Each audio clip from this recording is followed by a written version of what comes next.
Hi there, friend. My name is John Werner. I used to be a part of the largest cult in the United States.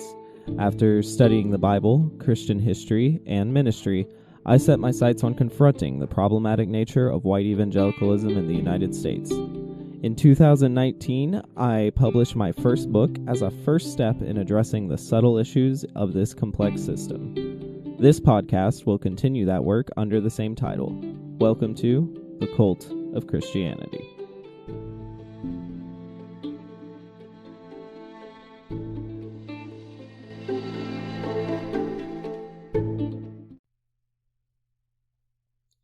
Is Christianity a cult?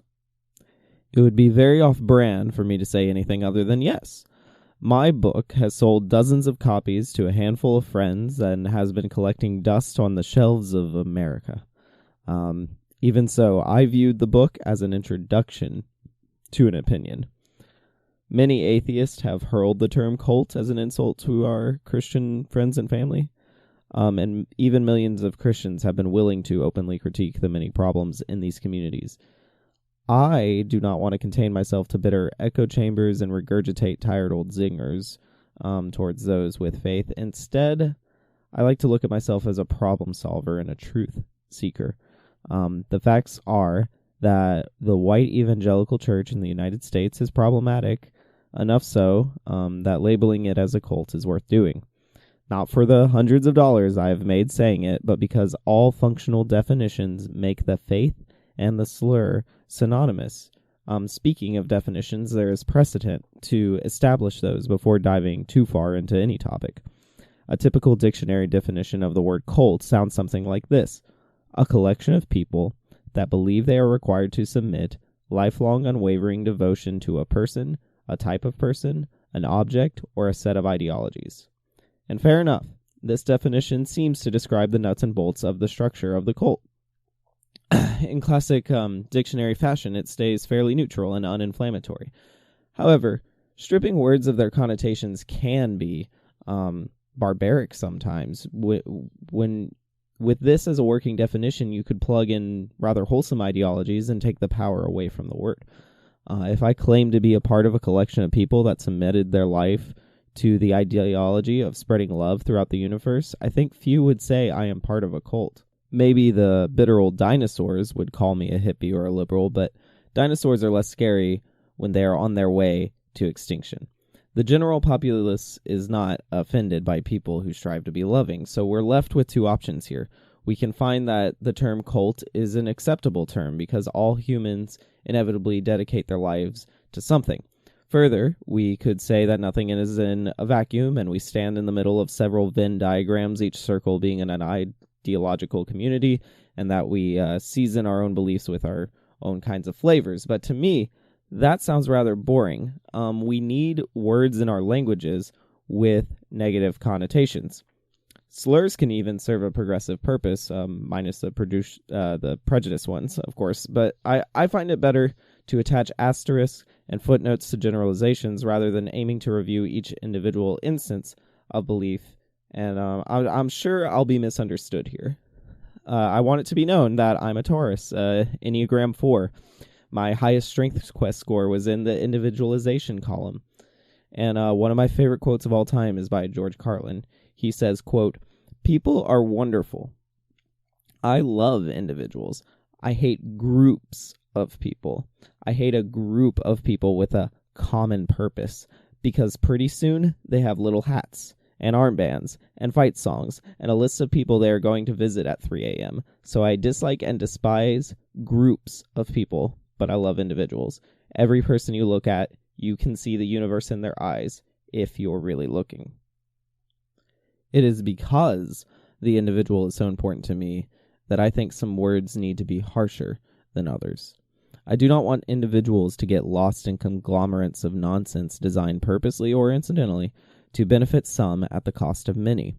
In order to describe these structures, we are going to have to find words that are not warm and fuzzy, so it is with all arrogance that I reject the dictionary definition of the word cult. In the very subtitle of my book, I chose to define cults by three main alliterative characteristics: cults control, contain, and convert. I could continue to define these three words, but then this podcast would essentially become an audiobook. The markers of a cult are not merely groups of people with some shared sense of value. Cults have a clear split between leaders and followers. The leaders control and manipulate their adherents, contain those adherents to a particular worldview, then expect those people to go tell it on the mountain. And most Americans probably associate the word cult with historical instances such as Waco or the Manson family. Perhaps a Netflix series such as Unbreakable Kimmy Schmidt or The Keepers comes to mind. Commonly, some form of exclusive, extremist, brainwashed group is the normal connotation. And those examples I just mentioned are certainly examples of cults. Meanwhile, potentially the largest cult in the United States is not typically the first thing that comes to mind. I am forced to define what I mean when I use the word Christianity. If I'm going to call them a cult, I need to define what they are, and in my opinion, this is actually a much harder task than defining the word cult. A Wikipedia article on Christianity would barely scratch the surface when giving a fair, nuanced, critical, or proper explanation of this religion. There is a way to answer the question of what Christianity is simply, but it will only invite more questions. But here we go. A simple definition of Christianity is the religion that claims to follow the teachings of Jesus. The immediate question that is begged is, what did Jesus teach? There have been enough arguments and wars about that particular question, and I'll skirt the issue for now. For my current purposes, I'm interested in addressing a more relevant question. What is the difference between a religion and a cult?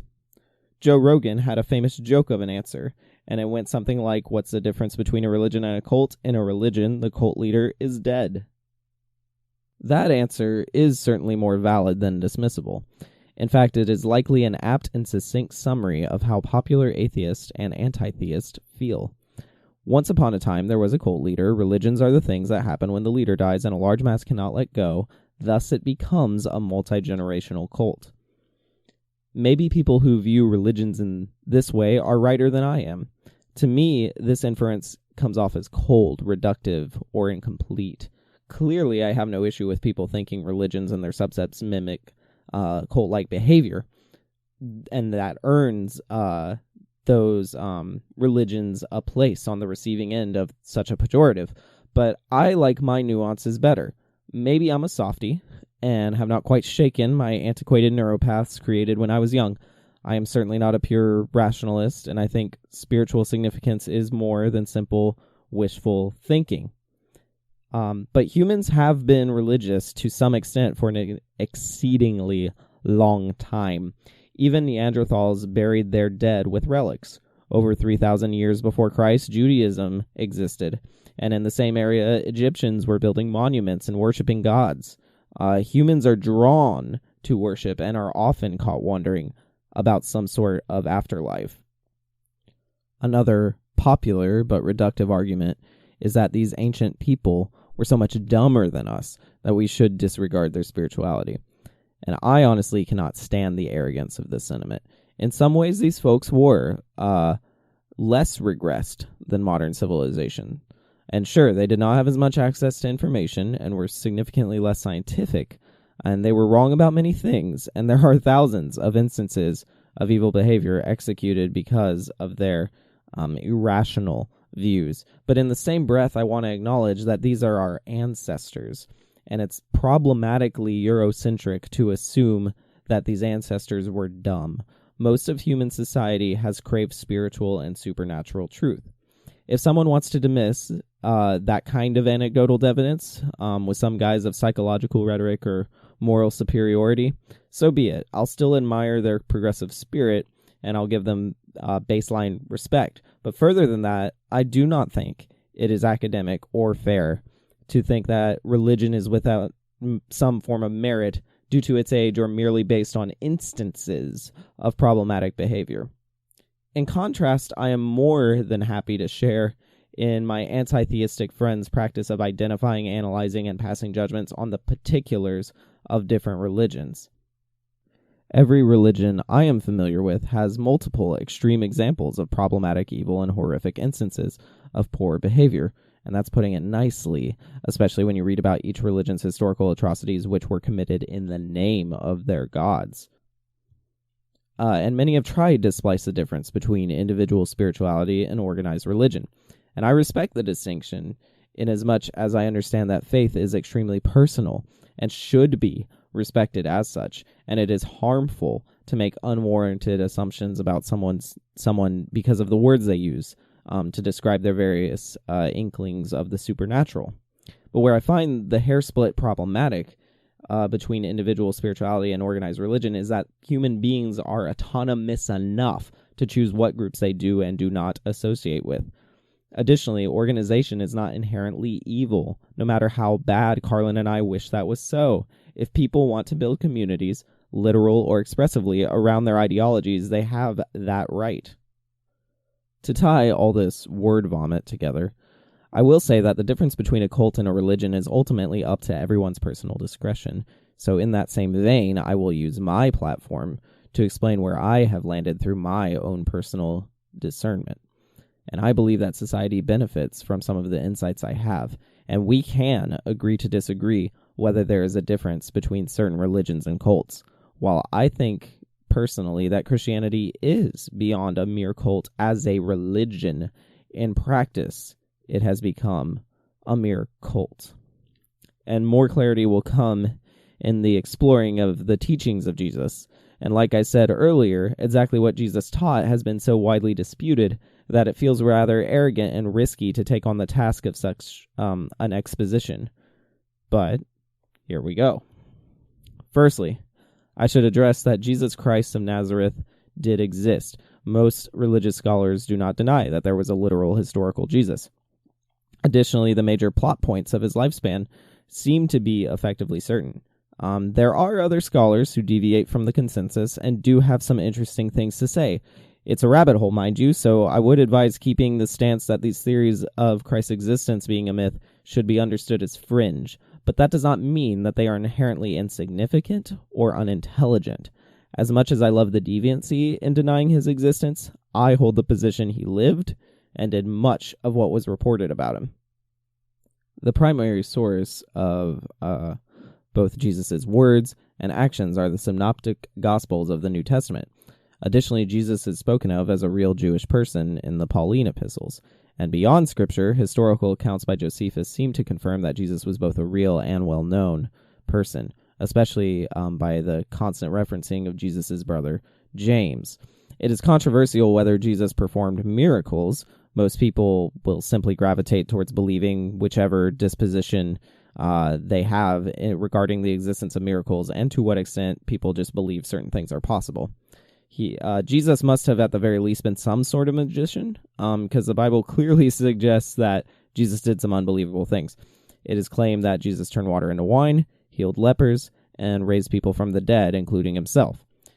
I do not want to touch those particular miracles at this point. What I will touch on is the most miraculous claim made by Christians, and that's that Jesus saved humanity from itself. The most well-known scripture verse, John 3:16, states that for God so loved the world that he gave his only Son, Jesus, that whoever believes in him should not perish but have everlasting life. This is perhaps the main teaching of Jesus that is associated with Christianity. If you believe in Jesus wholeheartedly and that what he did was spiritually significant to your soul, you will live forever. And clearly this is faith-based, because we have noticed that humans, plants, and animals all die eventually. Eternal life has not been proven in any tangible way. To be fair, there are many Christians who focus less on this bit. They view Jesus as more of a symbolic Messiah, and his best hits are more important than the ideals built around the more cryptic philosophies he inspired. And just for fun, here are some of my favorite, and probably the world's favorite, Jesus quotes. Love one another as you would yourself. For what shall it profit a man if he gains the whole world and suffer the loss of his soul? Do not be anxious about tomorrow, for tomorrow will be anxious for itself. Let the day's own trouble be sufficient for that day. For everyone who exalts himself will be humbled, and everyone who humbles himself will be exalted. Give to everyone who begs from you, and of him who takes away your goods, do not ask for them again, and as you wish that men would do to you, do so to them. Beyond this, Jesus was a character who detested selfishness, specifically when it came to hoarding wealth. He was also big on loving even your worst enemies, and repeatedly stood up for the outcast of society. He was extremely critical of religious leaders and at least once violently reacted to corruption inside a house of worship. Clearly, Jesus is a character who is open to interpretations. As much as I love C.S. Lewis, he was wrong that you can only label him a savior or an insane person. Those may have been the endpoints on the spectrum of exegesis, but when it comes to what we read about Christ, there is plenty of room in the middle. Christianity has many sects, denominations, and spin-offs. There are millions of people who identify as Christians who disagree on huge theological and practical points of what it means to be a Christian. And it would be impossible for me to have any precision in my critiques if I tried to stretch all points to apply to all Christians at all times. In the introduction of my book, I make it clear that the subset of Christianity I am concerned with is white evangelicalism in the United States. Now, that does not mean there are not other races, subsets, and countries that are not worth critiquing. This just happens to be the subset with which I am most familiar. And it probably makes sense that I would address evangelicalism in the United States. But there may be some concerned or confused by my need to bring race into the equation. In an ideal world, I would like to avoid talking about all things related to race. We are one human race, after all. Unfortunately, racism exists on both a circumstantial and systematic level. Denying any part of the dynamics between different races is simply unfair. I want to be clear. Black evangelicalism in the United States is certainly problematic. But what is more problematic is that there are such distinct subsets of Christianity. 90% of churches in the United States are still segregated, meaning that the race of its members is 95% plus part of one ethnic group. And this toxic division exists due to the aftershocks of unstigmatized white supremacy for all of this country's existence. We are still fighting white nationalism as of today. And I critique white evangelicalism not only because I am much more qualified to speak on it based on my upbringing and education, but also because I prefer to punch up. White evangelicalism is responsible for any of the problems in black evangelicalism, even if the problems are dramatically different, because white identity is the original reason for this division to begin with. So what do I mean when I say the word evangelical? And dictionaries are a lot less helpful here. The word shares its root with evangelism, meaning good news proclamation, which is rather ironic considering that every time I see an evangelical, my brain goes, bad news, over and over again. But you would have to read multiple books to get a full grasp of evangelicals, or at least live through the cult yourself. And what I've done is the best to write my own definition. Evangelicals are a group of Christians hyper-fixated or focused on crucifixion and resurrection narratives found in the gospel, believing that God will judge them as perfect and reward them with an eternal paradise due to Jesus' sacrificial death, and they believe that they have exchanged spiritual status with Jesus if they believe all these stories to be true and are compelled to believe that sharing the gospel is their life's purpose. It's a very clunky definition, but it is hard to get everything in there, and even that doesn't quite fully explain it. What I will say is that the movement is descended from the Protestant movement, which began in the 1600s and was a protest, hence the name Protestant, against the Roman Catholic Church. They emphasized the priesthood of all believers, which was a dig at the Catholics. They emphasized justification by faith alone rather than good works. They said that salvation comes by divine grace, and it was not something you could earn. and they believe the Bible to be the sole highest authority of life rather than sacred tradition. There are evangelicals that are a part of many different denominations: Reformers, Presbyterians, Baptists, non-denominational, and many more. David Bebbington famously created the evangelical quadrilateral, which are the 4 marks of an evangelical. So here they are. The first mark of an evangelical is an emphasis on conversion or conversionism. 2, biblicism. 3, centering of the crucifixion. And then 4, activism. Evangelicals are typically conservative, some extremely so. And there are some liberal or progressive evangelicals, but they are a fringe minority. They still try to hold to Bebbington's 4 marks, but they end up running into some problems with the conversion and activism parts. Evangelicals make up somewhere between 25 to 33% of the U.S. population. That is a very large chunk and significant, and one of the reasons it was significant is in recent history was 80% of white evangelicals voted for Trump in 2016. And their number one reason cited was because they believe that Trump would fix the economy. This should not be that big of a surprise, though, because the founder of modern evangelical conservative activism was Jerry Falwell. And perhaps you've heard all the scandalous news concerning his son, Jerry Jr., describing odd sexual and grotesque behavior, something about him and his wife and a pool boy. And he is the president of Liberty University, a school I was accepted into once upon a time. And he, Jerry Jr., carries on that unfortunate legacy from the school's founder, his dad, Jerry Sr. And Jerry Falwell Sr. was a segregationist proponent and, frankly, an evil person. Many people do not actually realize how important segregation was to evangelicals during the civil rights era. I'm going to read a rather lengthy quote from a Politico article written in 2014. The title of the article is The Real Origins of the Religious Right, written by Randall Balmer. Quote, "One of the most durable myths in recent history is that the religious right, the coalition of conservative evangelicals and fundamentalists, emerged as a political movement in response to the U.S. Supreme Court's 1973 Roe v. Wade ruling legalizing abortion.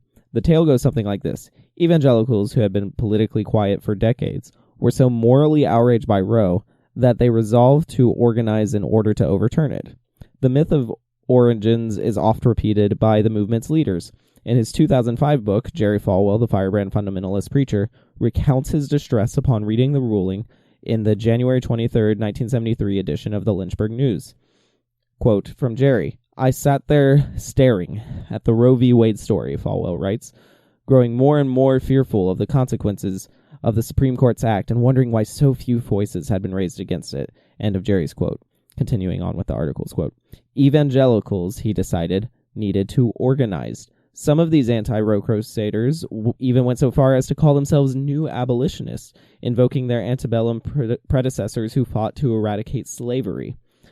But the abortion myth quickly collapses under historical scrutiny. In fact, it wasn't until 1979, a full 6 years after Roe, that evangelical leaders, at the behest of conservative activist Paul Weyrich, seized on abortion not for moral reasons, but as a rallying cry to deny President Jimmy Carter a second term. Why? Because the anti-abortion crusade was more palatable than the religious right's real motive, protecting segregated schools. So much for the new abolitionism. End quote. Infringing on a woman's autonomy is a better pitch than racism, I suppose. Still seems like there's something problematic that both of these ideals are associated with evangelicalism. How does a seemingly non-threatening group of people who supposedly worship a decent dude in history subscribe to such horrible beliefs? They are a cult. They are the cult of Christianity. So what?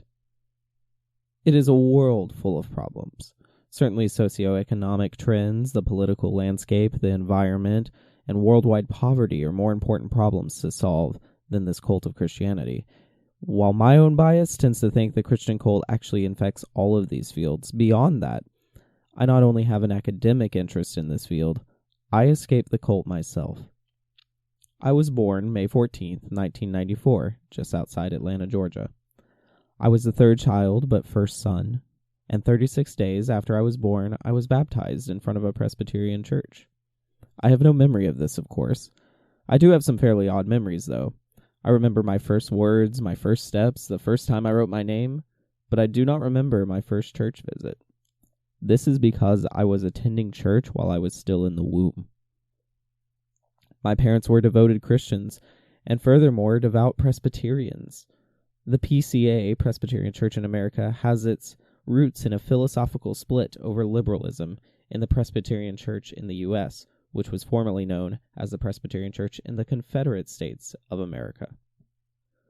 Racial tensions may have contributed to the formation of the PCA, in fact. Many in the PCA have adamantly denied any motivation in splitting being primarily racial, but outside of the PCA, many have historical memory of racism undeniably contributing to their exodus from the PCUS. And another primary issue at the founding of the PCA was many people worried about women pastors, as this was believed to be highly anti-biblical. For better or worse, in December 1973, delegates representing some 260 congregations with a combined communicant membership of over 41,000 that had left the Presbyterian Church in the United States gathered at Briarwood Presbyterian Church in Birmingham, Alabama, and organized the National Presbyterian Church, which later became the Presbyterian Church in America. The PCA is still extremely regulated regarding their church government. The PCA maintains the Presbyterian church government set forth in its own book of church order. Local church officers include teaching elders, ruling elders, and deacons. The distinction between pastors and elders in the PCA is a mixture of the two traditions, and the PCA holds to a quasi-party of pastors and elders. And the ruling elders and teaching elders have the same voting rights in the courts of the church and can participate in each other's examinations and ordinations. Pastors have deference as moderators of the local church sessions. Only pastors may administer the sacraments, and ordinarily only pastors may preach. Also, elders are members of their local churches, while pastors are members of their presbyteries and not members of the local churches they serve. They have these three levels of church government, essentially. They have the session, which governs the local church, the presbytery, which is a regional conglomeration of 13 to 20 churches, and then there's a general assembly, the highest court of the denomination. Well, my dad was a ruling elder in the PCA for well over 25 years. He has served on different committees and is the biggest nerd I know when it comes to the rules and regulations found in the PCA's book of church order. Obviously, I didn't understand or care about any of that when I was a small child. I was not aware of the problematic founding of the denomination, or that my dad was essentially like a political leader of our tight-knit community. I just knew that we went to church at least 3 times a week, and that is where I met people. After all, I was homeschooled, and church was where I got most of my socialization. I was catechized, coerced to memorize scripture, and even wore a little clip-on tie.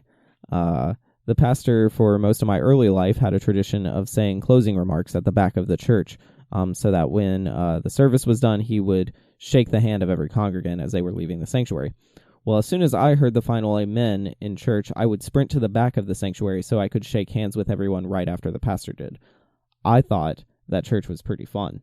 Though I was a choir boy, literally and figuratively, an honest evaluation of my mental state seems to cast me as a character determined to be a skeptic. I had so many doubts. I did not voice them all the time, though. I would occasionally. Even though I was unsure, I never wanted to let on that I had serious doubts. I was incredibly determined to please and obey my parents. I was honestly about as perfect as a child could be in a lot of ways. I was a hell of a tattletale. And I guess I still am, hence this podcast. But I still vividly remember my skepticism. I remember singing 300-year-old plus hymns and looking around, and the same thought would enter my head each time. What if we're all faking it? I understood that the mere threat of hell would be enough for masses of people to provide lip service to a god. I was scared to say anything because I didn't want my parents to be mad at me. And as I was a little older and continued to hear rhetoric around the idea of being 100% sure you are a Christian, or else you are not one, I was also told that I would experience Jesus for myself and would literally feel his presence in my life. Well, for better or worse, I officially converted to Christianity at 11 years old. I remember having a rather tough conversation with my dad about it. While it should have been a rather joyous occasion, that I was finally convinced I had a genuine relationship with Christ, I was scared. I had been partaking in the Lord's Supper for 2 years prior. Every single time we corporately ate bread and drank grape juice, God forbid we drink wine, the pastor warned that anyone who took bread and wine in an unworthy way to God would be eating and drinking further damnation upon themselves. Every single time we partook of the Lord's Supper, I would be tortuously recapping in my head the whole week prior, trying to think if I had any unconfessed sin, and hopelessly being afraid that I was unaware of some unworthiness within me. Upon conversion, I faced up to the reality, or what I perceived to be the reality, that since I had not had an emotional encounter with Christ prior to my conversion, that I had 2 years banked of desecrating a holy sacrament since I had the Lord's Supper since I was 9 years old. Well, my kind father assured me that I would be forgiven of all my sins, past, current, and future. I did not need to worry about this particular discretion. Even irreverence was forgivable. And the primary feeling accompanying that kind of forgiveness was relief. Get out of hell free cards seemed like less a perk and more like winning the whole game. But the second feeling that followed that reassurance was simply confusion. If all is forgiven in the end, what is the point of being good to begin with? It seems like a better use of debt would be to run my credit line higher in the sin department until later in life. Wouldn't I get all the pleasure from sin and all the forgiveness from God? Like Miley Cyrus, don't I want the best of both worlds? Well, the more I thought about it, the more I decided to stop thinking about it. I concluded that even trying to find such a loophole must be indicative of a selfish heart. From what I heard in church, a selfish heart is about the worst thing imaginable. So instead, I proceeded to become exceedingly zealous for Jesus. I switched gears from focusing on the rules and desired to focus more on the relational elements of faith, both to the divine in heaven and the divine in everyone around me. Help in the church kitchen? I'd stir some taters. Mission trips? Sign me up. Handbell choir? Ding dong, But some of my fondest memories were of Bible camp, whitewater rafting, archery, rock climbing, basketball, silly games, sliming counselors, eating contest, and I even coined a signature dance that became legendary around camp. And this was all somehow for Jesus, and I was into it. And I don't mean to trivialize the actual growth, spiritual or otherwise, that happened in those days. There were some amazing counselors, speakers, and mentors that I had the privilege of receiving their collective and individual wisdom. And I'm sure in retrospect, I would find some of their perspectives problematic, but I wouldn't be surprised if a select handful of those people from back then also felt that some of their perspectives were problematic back then. Doesn't matter, because overall the experience was positive. One of the reasons it was such a positive experience is that they created a legitimately safe space for ideas to be explored. A rare type of environment for most adolescents, especially those from the Christian variety. While there is plenty of further indoctrination and proselytization that happens at Bible camp, asking honest questions and genuine concern, for me, was at least encouraged from top to bottom. And those summers helped me fall in love more with Christianity, or at least what I perceived Christianity to be. People in evangelical circles will talk tongue-in-cheek about these kind of mountaintop experiences. They don't completely devalue their worth, but warn of the dangers from coming off a spiritual high such as that. They acknowledge the steep contrast between such events and the regular world. Church sometimes tries to recreate these refuges of authenticity in some ways, but they most often fail. And I think that's always frustrated me. Why was it so crazy to want church to be more like summer camp? Why couldn't it be fun? Why couldn't it be more about relationships? Why did the traditions and liturgy seem more important than normal, authentic interactions and wanderings? So I figured there must be some sort of problem that the masses were in denial about. Perhaps the Christian community has a log in its eye that is too embarrassing to remove. Well, even while some good times were being had at camp, I was also going through some of the worst mental sickness of my life. Starting at age 12, I was very suicidal. I began obsessing over many things, including girls, and part of the problem in those unhealthy obsessions with girls was my view on women. I was obsessing over emo culture, primarily through the internet, and my own flaws. I was really obsessed with my own flaws, some of which were just self-sabotage or made up and manufactured in my imagination. The church my family was attending through my high school years was much more harmful than helpful on this front. I hope it is understood that my efforts in labeling Christianity a cult are not simply my own projections or way of coping with the trauma of that one particular church. I have sorted and continue to file my coping and perspectives on evangelicalism, understanding my own biases and reactions to my negative adolescent experiences. For the sake of showing where the extremes can lead, it is worth shining light, though, on how the church of my teenage years affected my mental health. In an ultra-reformed PCA church that was hyperfixated on humanity's unworthiness and lack of value apart from God, I had little chance to build any kind of self-esteem. From the pulpit to conversations in the narthex, it was clear that hatred towards your flaws was deemed healthy and love for your best parts was discouraged. Since I was already struggling to find enough value to stay alive each morning, I find it extra cruel that I was consistently subjected to rhetoric that expected shameful servitude as the proper posture. 3 repeated quotes that I would hear almost weekly at church still haunt me. One quote was, "He must increase, so I must decrease." Another one was, our good deeds are as filthy rags compared to God. And maybe the worst of all, they used to always say, we must mortify our sin, or even worse, they'd say, we must mortify our flesh and vivify our life in Christ. The implication was that the self is evil. However, they wouldn't say that. In fact, they would say, don't hate yourself. If you hate yourself, you are disappointing God. Damned if you do, damned if you don't. That particular church slanted towards masochistic views of a controlling God who you could never impress. The only motivation for personal and spiritual growth that they viewed was proper was gratitude, but what they meant by gratitude was shame. And the doctrine was Calvinistic, a problematic school of thought all on its own. In this Calvinistic system, everyone is totally depraved, and they only deserve some decency because they are made in God's image.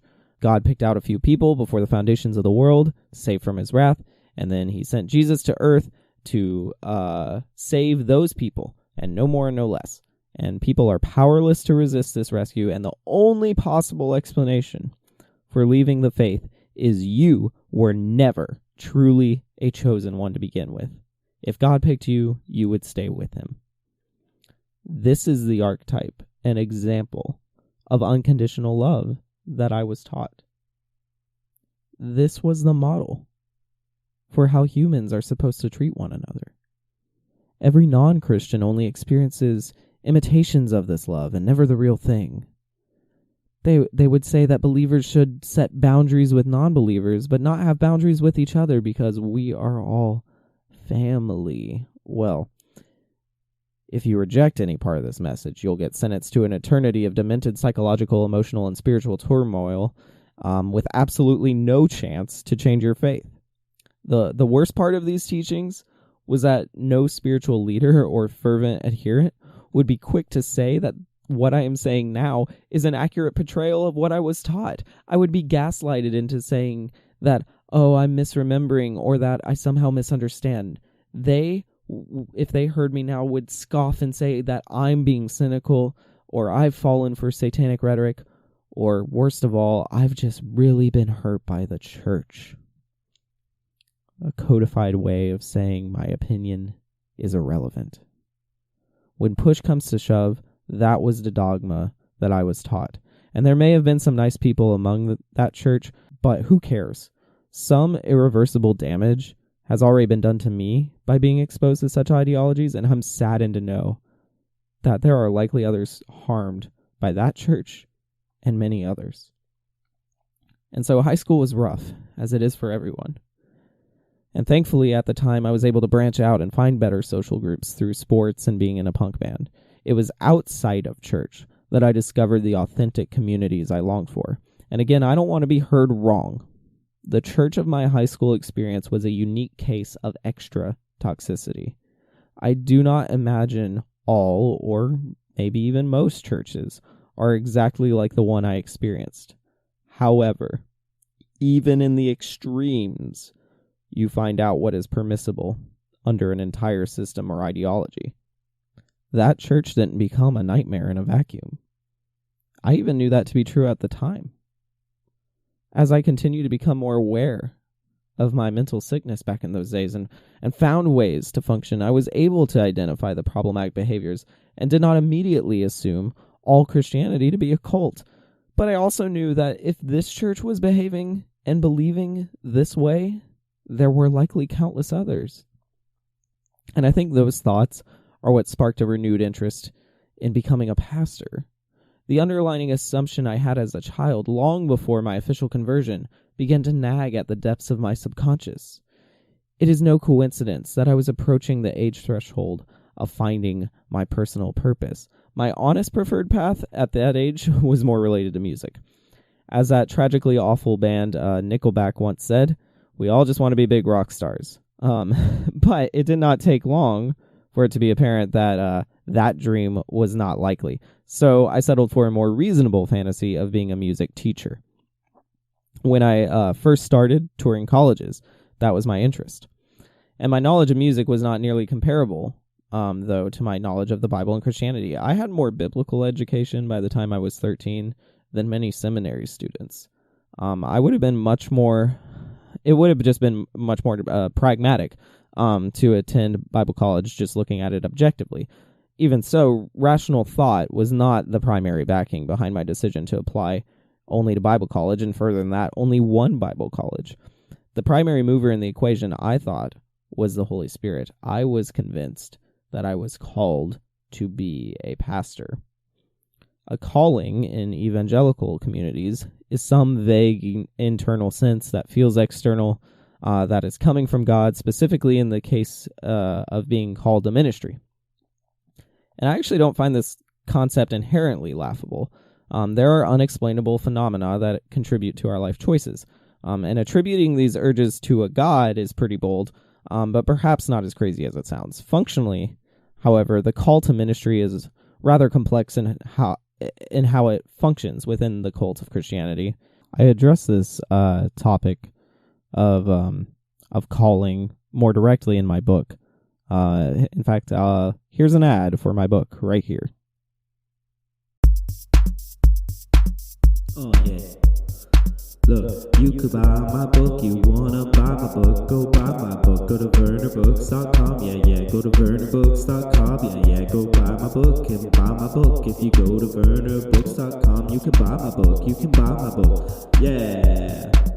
The Cult of Christianity, exclusively available on Amazon. You can search the Cult of Christianity, How Churches Control, Contain, and Convert by John Verner, or you can go to vernerbooks.com. You can go to vernerbooks.com. Go to vernerbooks.com. Buy my book! Buy my book! Buy my book.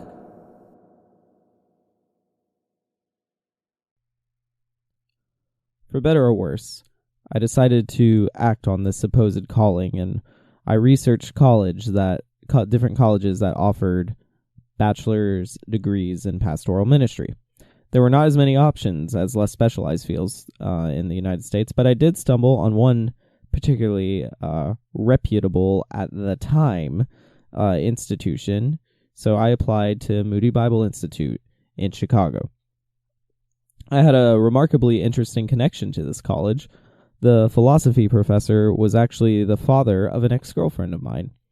I was not excited to reunite with this intellectually intimidating man and likely to be graded by him at some point. Even so, I felt that my calling was such a God-given duty that I would suffer through the awkwardness of it all for the sake of obeying the Lord and spreading his message. Thankfully, if there be a God, even he felt that would be too cringy to watch. So I did get accepted into the school, but they were at max capacity in Chicago, so as a compromise, they accepted me into the overflow of their secondary campus in Spokane, Washington. I remember reading that acceptance letter that was seasoned with a touch of rejection saltiness. I was good enough to give them money, just not their main campus. Also, where the hell was Spokane, as I pronounced it at the time? Well, it turns out it was on the opposite side of the country, literally. That was a bigger commitment than I was intending. I took 2 days to pray about it, and no giant fish swallowed me to spit me out a different direction. So off to Spokane I went. August 1st, 2012, I moved into a house I had never seen, with 7 other male students I had never met, in a state I had never been to. Quite the adventure I was signing up for. My ambition was probably ill-advised in some ways. I was rather ignorant to the amount of culture shock I was going to experience. Keep in mind, a lot of my motivation behind going into this field is that I wanted to be an agent of change. I was not volunteering to regurgitate harmful tropes I had heard my whole life. I saw Jesus as the author of unconditional love and had a genuine desire to connect people to the faith that I believed offered forgiveness and hope. There was no facade. I wanted to do the right thing, which seemed to be sharing the gospel, so people could feel loved. Ironically, I'm not sure, I really felt the kind of love I was hoping to spread in my relationship with the divine. What I understood love to be was unbreakably linked to Christianity. Love apart from Christ sounded like an oxymoron to me. I was so fearful and heartbroken for those who did not have the right information like I supposedly did. I thought the ship was sinking and felt I needed to warn others. So Moody Bible Institute in Spokane was actually a fairly impressive place to obtain a relevant education to obtain my goals. I met some incredible and qualified professors who were thorough and honest and unafraid to challenge anyone's way of thinking. Classes and homework were something I enjoyed. The culture of the campus, however, was full of trials. I'm not particularly inclined to tell countless anecdotes about the sour experiences and instances of ugliness that happened there. A podcast can only be so long, and I certainly experienced immediate culture shock, though. I had never been around so many evangelical Christians in my life, and I thought I was quite the zealot for even being there. In fact, when I told most of my friends back home that I was leaving Georgia to become a pastor, I was met primarily with laughter. That should have been a sign I did not fit the typical mold of one who wants a career in church. I didn't see enough signs to prepare me for just how outcast I would feel. I did meet some wonderful people my freshman year, many I'm still cordial with, and even a close friend or two. In fact, I met my eventual wife not many weeks after I first arrived. Regardless, I remember constantly feeling like I absolutely did not belong in this culture. The way the majority of students talked, joked, and had fun, and even thought about Christianity seemed so foreign to me. And I'm sure that college in general, no matter what kind of college you go to, is an overwhelming experience for anyone. You do meet a variety of people from different backgrounds and beliefs, and I think one of the more peculiar things about Moody Bible Institute Spokane's college culture is actually how similar everyone was. Even disagreements had an undertone of, but we all are family. Well, a family indeed. Toxic flaws and all. The amount of passive-aggressive comments, subtle shaming, and outright ignorance and arrogance was overstimulating and painful. I had found the opposite of integrity and vulnerability. I began to befriend more seniors than underclassmen due to the slight incline in maturity I found there. Even the most loving seniors still had a toxic flair to their style of communication. Though there were a few exceptions of just wonderful people, but unfortunately, when you grow closest to seniors, your freshman year, it is not long until all your friends graduate. And I don't want to continue to simply create an autobiographical audiobook about my college experience. When people recount their college stories, they are often more compelling in their own head than in reality. I am hoping that I am painting a picture where I immediately knew something was off about the culture of my school. I just couldn't quite identify why the more Christians I met, the less of them I wanted to be around. And I did well in college. I ended up having better friendships with professors than students. Those bonds served me well and greatly impacted the quality of education I received. I got good grades, became the editor of our academic journal at the school. I worked in the Academic Success Center and would eventually win an award for outstanding preaching. And I was fairly well known around campus, and typically I was at least tolerated. I got engaged to a wonderful human and had nothing but potential to ascend the ranks as a spiritual leader. I had forward momentum in establishing my outward goals, but inwardly, I was going any direction but a correct one. I had poor behavior in how I related to my lover and had growing resentment towards any person who would try to get near me or close to me. I had serious doubts about God, the establishment of churches, my own self-worth, and I had doubts about whether any of this was going to be okay. I was desperate for an outlet, to be vulnerable, but lacked the skills and resources to take care of these struggles. And I know I lack these skills and resources because every time I approached becoming a better person via authentic pursuit of self-discovery, I was met with shame, either by my own indoctrinated brain or directly from those around me who claimed all this shame was in the name of love. And I'm keeping this part of the narrative vague for now, because I do believe the particulars of these instances will be discussed through this experiment of a podcast. But in the interest of landing this plane with one last dose of turbulence, I will fast forward years ahead to December 19th, 2017. On that day, my spouse wisely decided to pack up, leaving nothing but a note and divorce papers on the counter while I was at work. And she was right to make that decision. Unfortunately, that was the same day a good friend and well-loved student from college passed away in a rather grotesque way. It was also the same day as one of my uncle's funerals that I did not get to go to. I also decided to quit my job that day due to ethical concerns at my workplace. And around the day off, I got a phone call from the local gun shop that my gun had arrived after being shipped from Georgia. So fair to say, that was a bad day, and I still wrestle through somehow feeling responsible for all the tragedy that took place that day. And the reason I struggle is because I was 100% responsible for the most directly heartbreaking event of that cursed date. My marriage crumbled due to my failures. I'm not interested in exposing myself and explaining every single thing I did wrong in that relationship.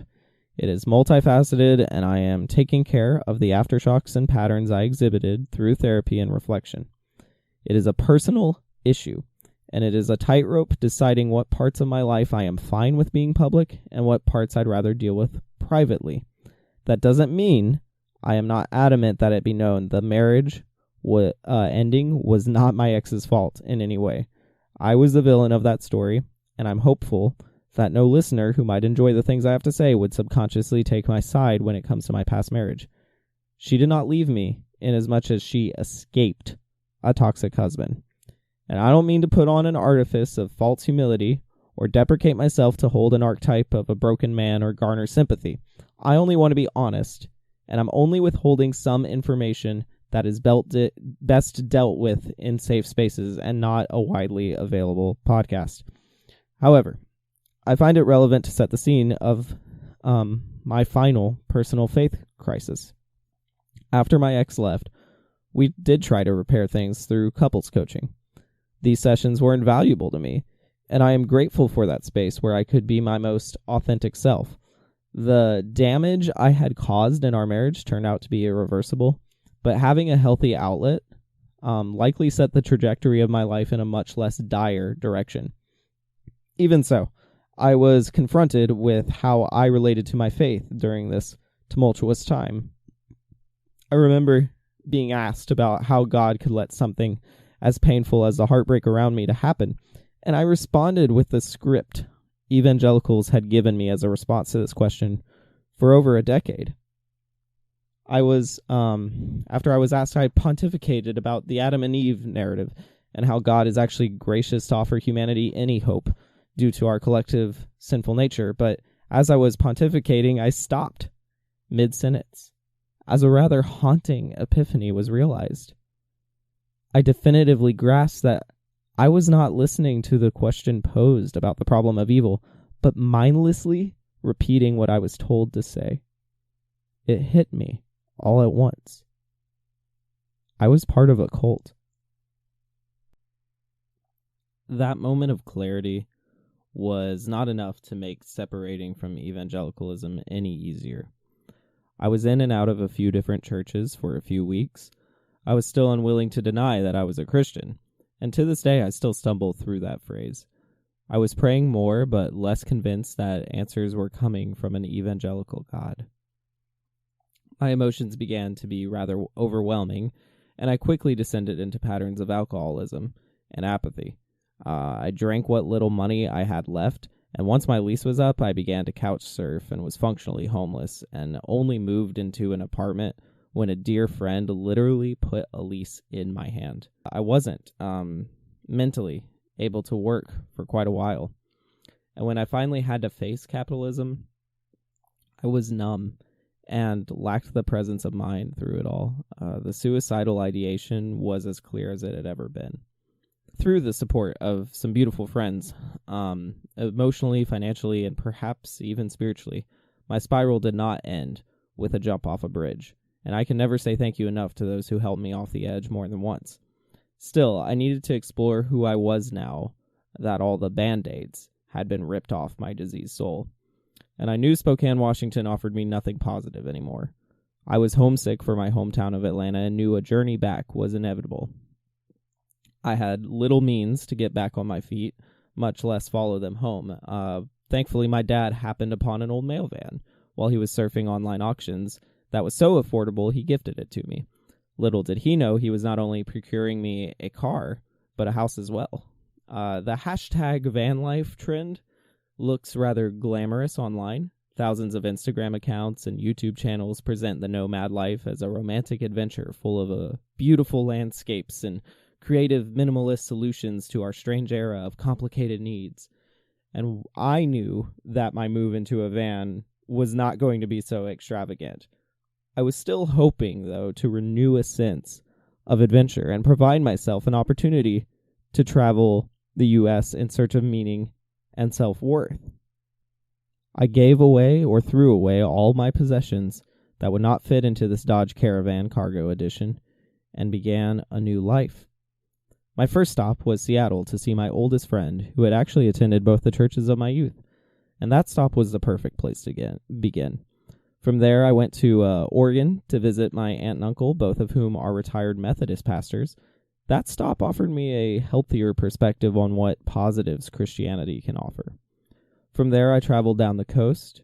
I would scrape together whatever cash I could from busking and begging for gas money from family, and I would go to thrift stores and spend what little quarters I had to buy poetry books to read, and I would spend nights crying and nights also celebrating the sounds of nature. I spent days driving, occasionally pulling to the side of the road to scream at the Pacific Ocean. They were prayers of sorts. They were unlike most of the prayers in my life. They were not with any certainty that anyone was listening. While that felt lonesome, it also helped me to face my base fear that I am all alone. I reunited with an old bartender in Northern California at a resort too fancy for a man without a shower. Even so, that drunken night was perhaps the least self-destructive one I have ever had. I traveled through Nevada, The definitive lowlight of the entire journey, I slept in the desert among wild donkeys and jackrabbits. Sounds a lot cooler than it was. Chugging along on fumes of gas, I made it to Utah. I spent a few days there until family provided enough financial support for me to make the rest of the trek. In Mormon country, I was starting to think about how I had often heard their religion described as a cult. Ironically, the Mormons I had met throughout my life considered themselves Christians no different than I. My laughter was inescapable as I realized I now saw evangelicalism how evangelicals saw Mormonism. After stopping by a food bank to stock up on some more non-perishables, I proceeded to Colorado to visit my, at the time, very pregnant sister. This reconnection was difficult, not due to anything wrong she did, but because this was my first reintroduction back into my Christian roots.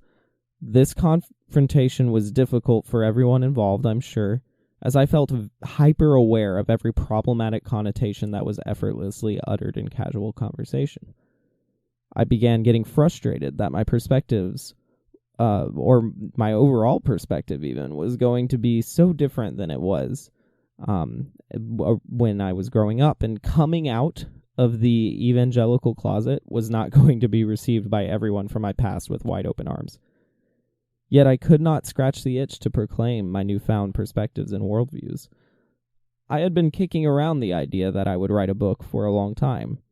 Even before I stopped attending church and identifying as a Christian, the phrase cult of Christianity would repeat in my head. As I weaned myself from my religious roots, I became more convinced that the process of writing down my thoughts would be a worthwhile development.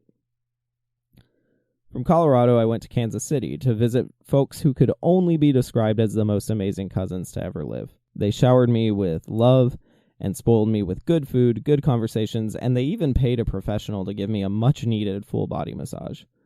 The environment was as authentic and beautiful as I've ever experienced. I felt alive and myself around this family. I should probably give genuine credit to the beautiful atmosphere they created for giving me the confidence to finally put finger to keyboard and begin the procedures of writing my book. I wrote a few chapters during my time in Kansas City. By the time I would finally make it to Atlanta, I was passionate about the work I was doing and had poured myself into it. The book was published on Christmas Day, 2019. The book is not highly academic, nor is it even as nuanced as this podcast will be. I view it as an explanation of a basic premise, that Christianity, specifically white American evangelicalism, functions as a cult, controlling, containing, and converting. I hear it's a good thing to have purpose behind any project you start. The systems I wish to dismantle in my conversations and monologues will not likely dissipate in my lifetime. Those systems will probably be here long after I'm gone, and I have to decide whether this endeavor is worth taking on. Further than that, I've already written a book and put in my 2 cents. I have to figure out whether this continued discussion is an attempt to foster a meaningful dialogue, or if I'm just repeating concepts I am unhealthily obsessed with. Either way, I will ride a unicycle down a highway, and it might be a spectacle or a tragedy. I bothered to bring all this up because if I don't bring it up, it will bother me. But beyond my personal goals, I do have greater hopes for the United States cultural and religious landscape. And all of that is definitely due for a good pruning. The presupposition behind all of this is undoubtedly honesty. Honesty is a tricky concept for the overthinkers of the world like me. For many, truth is viewed as a simple concept, even if it is a difficult one. But there might be something inherently wrong with viewing the truth as a simple notion. Understanding human limitations on an individual and collective level is important. I don't mean to encourage apathy. Humanity has proven its potential to be just shy of unimaginable. However, in a technical sense, our potential is not infinite. There are some barriers in our evolution, physically, mentally, and perhaps even spiritually. Truth is what we aim for, and deciphering whether that target is moving or simply too far away to hit the bullseye crushes any dreams of an honest utopia. I believe that finding truth can't be done through one simple, straightforward path. One common methodology is the taxing paradigm of presenting a thesis, then an antithesis, in hopes of finding some sort of consensus. And not every concept needs to be antagonized, especially those concepts that have already had their fair share of dissenters. Even so, it is valuable to turn the big picture upside down and make sure it was set up right originally. The process is never permanent. The hope is that we will reach some level of agreement on which direction satisfies our collective conscience. That level of thinking about truth is all theoretical and a convenient pontification to engage in, escaping the harder practical work. Honesty requires saying what you believe is true. For someone like me, who is often unsure about what I technically believe, being honest is more of a chore than a joy. What specificity is contextually needed each day feels unknowable. What kind of question is "how are you doing"? How did such a packed question become a small talk staple? I sometimes distinguish between the terms honesty and vulnerability. Honesty should be the goal. Honesty is what I'm after. Vulnerability is the practice of being honest. Vulnerability also takes a lot of practice. Being vulnerable implies an element of risk involved. No one wants to show off their weaknesses. I would argue that the risk of vulnerability is actually not as dire as the risk of refraining from being vulnerable. How one even practices their vulnerability is not necessarily universal, and no step-by-step guide can be bought. I do know that the safest place to practice more regular vulnerability is in the quiet of your own heart. In a never-ending rat race of a culture, finding the time to sit back and be vulnerable with yourself is difficult. The corners of our brains gather cobwebs, and house cleaning is put on the back burner when you are more worried about where your next paycheck might come from. Beyond that, running diagnostics on our system can be scary. What kind of work is going to need to be done on ourselves, and at what cost? This is the necessary first step of being honest, though. If you are not honest and vulnerable with yourself, being honest and vulnerable with others is impossible. And I am not saying you need to overthink yourself to death or overshare with every stranger. What I am suggesting is that if we do not strive to be an honest society, we will likely become an evil society, and we might already be there. I'm not wishing to be as cynical as the Calvinistic tormentors of my past. Humanity is not so totally depraved by nature that we should take a capitalist approach and assume selfishness to be the default of every human. Humanity's most beautiful feature is our cooperative instinct that has had the clearest benefits for individuals, groups, and our entire species. But look around. The United States is on a frightening... It's scary how and discouraging our negative trajectory. The worldwide environment is collapsing in dramatic fashion. Whether you hold more conservative or liberal values doesn't matter. All values seem to be disintegrating in our communities. The markers of a healthy society are negative across the board. And I mention this not to discount the highlights. Humanity has had good and helpful accomplishments that can be reviewed in recent history. Even so, as we become more selfish and dishonest, we do so at our own detriment. Denial is rampant, especially among Christians. I do think that some of the toxic behaviors that disturb me are present outside of the Christian cult as well, but I'm not interested in dismissing the case against evangelicals based on their shared problems with other folks. Christian comportment exhibits indicators of what that structure and culture breeds. The amount of denial within Christianity, especially the white evangelical cult, is diametrically opposed to the goals of honesty and vulnerability. Only about a third of Christians claim to read the Bible once a week, yet they also believe it's the only true source of divine wisdom. Also, I went to Bible college and can authoritatively say that just because a Christian might claim they are reading their Bible, often does not mean they are. In fact, study after study confirms that atheists and agnostics tend to know more about the content, history, and figures of the Bible, as well as Christian history, than the entire scope of Christians from all sorts of denominations and backgrounds. Rational approaches to religion are set up to be opposed to the evangelical cult. They do not necessarily have to be, but this has been shown to be exactly what cult leaders want. In the news recently, Ravi Zacharias illustrated evangelical Christianity's denial and hypocrisy in a disgustingly obvious way.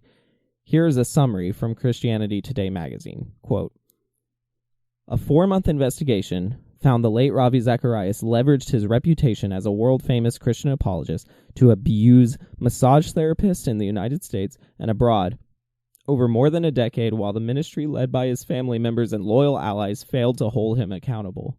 He used his need for massage and frequent overseas travel to hide his abusive behavior, luring victims by building trust through spiritual conversations and offering funds straight from his ministry. Even a limited review of Zacharias' old digital devices revealed contacts for more than 200 massage therapists in the U.S. and Asia, and hundreds of images of young women, including some that showed the women naked. Zacharias solicited and received photos until a few months before his death in May 2020 at age 74." End quote. Nothing about that abusive pattern should be seen as normal. Yet this is not the first time we have heard this story with different characters. Here is a quote from an article written by Terry Mattingly, a journalist who investigates religious scandals for a living. Quote, "The fall of Zacharias is a perfect example of why it is so difficult to cover independent, non-denominational parachurch ministries and independent congregations as well. 9 times out of 10, radically independent religious organizations are only as honest as their charismatic, gifted, rainmaker founders allow them to be. This is true whether we are talking about yoga or the prosperity anti-gospel. It was true long ago when I worked with skilled investigative reporters trying to probe the hidden scandals of PTL's Jim Bakker. Alas, this remains true today." End quote. Whether or not it is possible for some pastors and evangelical leaders to set forth an accountable and honest precedent is debatable. Perhaps it is technically possible. And I'm sure there's a line of zealous evangelicals who want to provide me with the example of how their pastor is so great and has some systematic approach to being accountable. But I find it dangerous to continue the conversations in terms of potential and what could be. We need to take an honest look at the actual evidence and make informed choices about what is acceptable. Christians deny the reality of their system, and it causes harm to everyone. My hope for this podcast, and frankly for my life, is that I will be identifying the right problems in Christianity.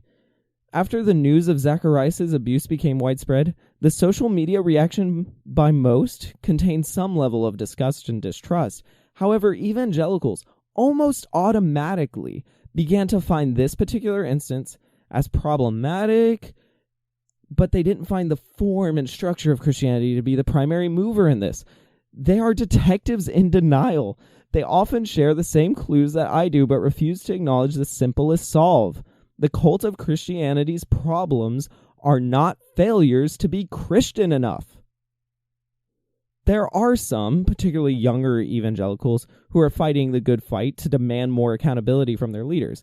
I applaud them in their continued efforts, and while I trust there is a sincereness to their demands, I find it discouraging that many still revert to the source of the problematic patterns to somehow provide any kind of radical change.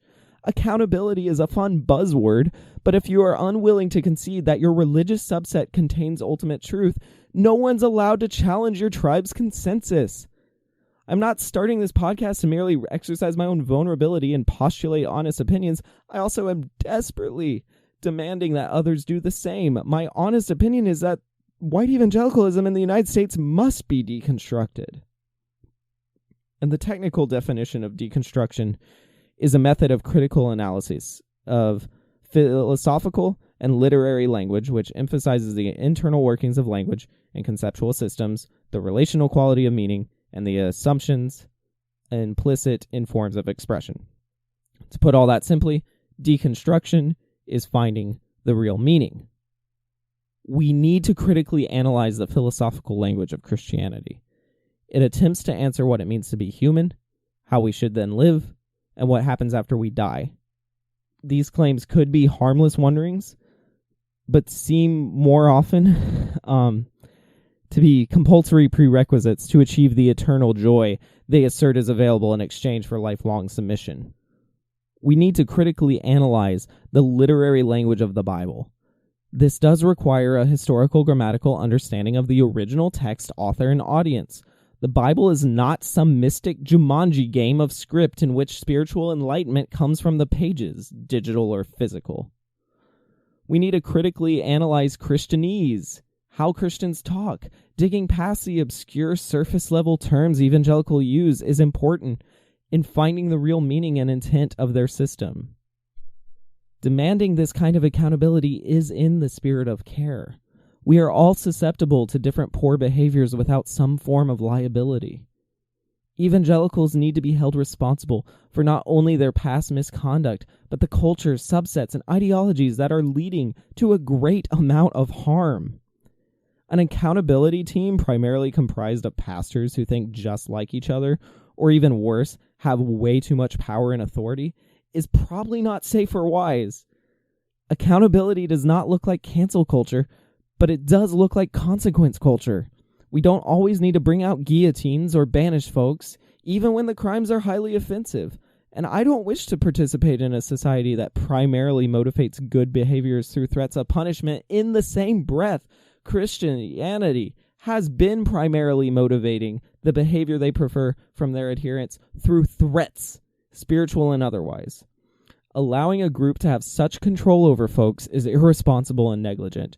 No human should be allowed to dictate your personal spiritual status, and it is sacrilegious to invoke a God's authority to shame anyone's lack of conformity. Deconstructing white evangelicalism in the United States is necessary. I may be particularly fiery about this topic, but I hope I am understood to still be nuanced in my approach. I do think there is a contrast between healthy deconstruction and an unhealthy one. Unhealthy deconstruction is more synonymous with destruction. I do not wish to attack an ideological sect out of a sense of revenge or sadism. Burning a city down because it is built on a bad foundation is not always the most efficient approach, nor an inherently moral one. The house of cards may fall, but it is unnecessary to bring out a bulldozer to do so. Precision is a more apt device for dismantling this cult. Healthy deconstruction understands that this current setup is dangerous. In the process of putting out particularly harmful fires, it is almost inevitable that I and others will get burned, so it will require suiting up. In other words, anyone who seeks to deconstruct a system must understand how the system operates. If you do not understand how the philosophical, literary, and cultural language functions, productive nitpicking will get lost in translation. The pain this cult has caused is not an excuse to lash out, but rather an opportunity to demonstrate the benefits of leaving it. Personally, I want to deconstruct white evangelicalism in the United States because I am hopeful for a rebuild. A complete eradication might sound appealing to me at first glance. Unfortunately, the easy path is not always the right one. Rather than purge Christianity from the earth, I think some form of reconstruction has to ultimately be the goal. One of the most important questions in all of this has to be, what type of religion is tolerable? Here in the United States, religious freedom has historically been a huge priority. The First Amendment in our Constitution states, Congress shall make no law respecting an establishment of religion or prohibiting the free exercise thereof or abridging the freedom of speech or of the press or of the rights of people the right of the people peaceably to assemble and to petition the government for redress of grievances. There have been thousands of cases where courts have had to determine controversial interpretations of this blanket statement. Clearly, the men who wrote the Constitution were doing a form of deconstruction about how the church and the state should interact. They were trying to prevent some good things to try to prevent, but they might have overcorrected. Or maybe they didn't. Maybe establishing a precedent of anarchical rules of religion is the truest precept of freedom. Obviously, this amendment was never intended to permit murder in the name of religion or obvious infringement of other folks' rights. The problem is in the more subtle injustices that are sometimes excused due to either willful or dogmatic ignorance. So what classifies as harm when it comes to religion?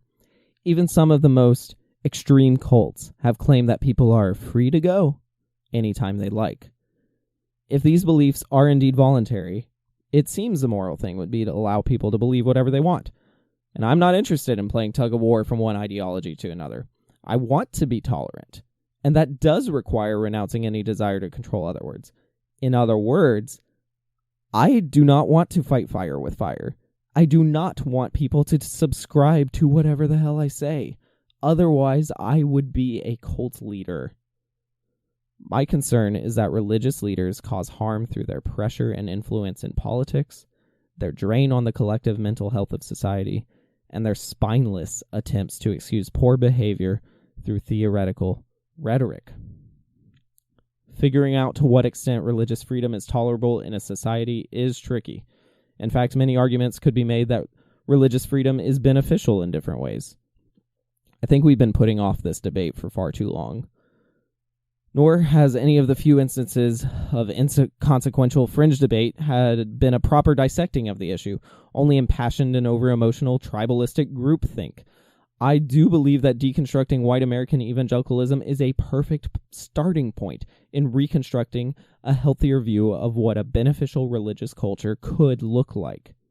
There are healthy narratives in the major religions, and Christianity is no exception. What I mean by healthy narratives is that I'm actually still a huge fan of the redemptive story contained in Scripture and upheld in Christian mythology. The concept that no matter how broken the world is, how damaged your soul feels, or how helpless the human condition seems, there's some hope that it can all be made right again. I often meditate on the concept of shalom, the Hebrew word most commonly translated as peace in English. Shalom is derived from a root denoting wholeness or completeness, and its frame of reference through Jewish literature is poetic and beautiful. Shalom is not simply related to politics, such as like an absence of war or disagreement. The word covers several different contexts, from flourishing physical conditions to proper values and morals, and ultimately to a divine attribute. In the Bible, the word shalom is most commonly used to refer to a state of affairs, one of well-being, tranquility, prosperity, and security, circumstances unblemished by any sort of defect. Shalom is a blessing, a manifestation of divine grace. In the rabbinic texts, shalom primarily signifies a value, an ethical category.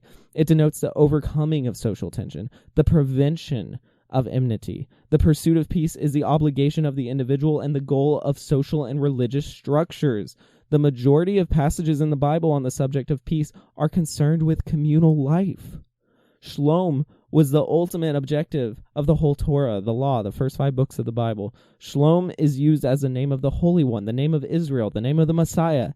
And in fact, the name of God was sometimes blotted out in water for the sake of shalom. Several rabbinic sayings concerning the power of peace go beyond the socio-ethical realm to enter the domain of the cosmic. The Holy One makes peace with the supernal and the lower worlds, among the mortals on earth, and between the sun and the moon, and so on and so on. Shalom seems to be the mission of Jesus. His life's work seems to be one of fulfilling the call to find peace and spread it to others. Non-violently, he gave up his own life despite the clear injustice that was being made, all the while questioning all the rigid and corrupt regulations imposed by religious leaders, speaking out against those who unethically obtained and hoarded wealth, and spending time with societies shamed and unwanted. Not only is that narrative and perspective great storytelling, but I also find it healthy. Our society could benefit from a renewed interest in Christian mythology, stripped of the man-made ideologies attached to their systematic hierarchies. In the same vein, these healthy narratives should not come at the cost of indulging delusional ignorance of empirical facts. Having a personal relationship with the Jesus that died over 2,000 years ago may be possible, but would undeniably be extraordinary and categorically different from the tangible relationships we experience in our daily lives. In no way does the claim of such a spiritual connection excuse science denial, incitement of holy privilege, or willful ignorance. Ironically, here we are. It seems the ultimate goal that I'm trying to obtain is something close to preserving the most important teachings of Jesus and following in his footsteps. The dismantling of the cult of Christianity might come full circle and redefine what following Christ actually means. Perhaps it looks closer to the opposite of white American evangelicalism and more like the ideologies they so quickly deem heretical. I will have various guests on this podcast. Some who have experienced a similar backstory to mine, some who have not. Some of these folks have arrived at similar conclusions to me, some have not. Things might get heated, things might be civil. Some conversations and monologues might be verbose, like this one is. And some may be more like a casual coffee conversation with a friend. Along the way, our definitions might get more refined. I'm sure I'll share many stories and anecdotes from my early life up to the days I record episodes. As various specifics are fleshed out, I hope that our honesty construction and reconstruction is helpful, inspiring, or at least somewhat entertaining.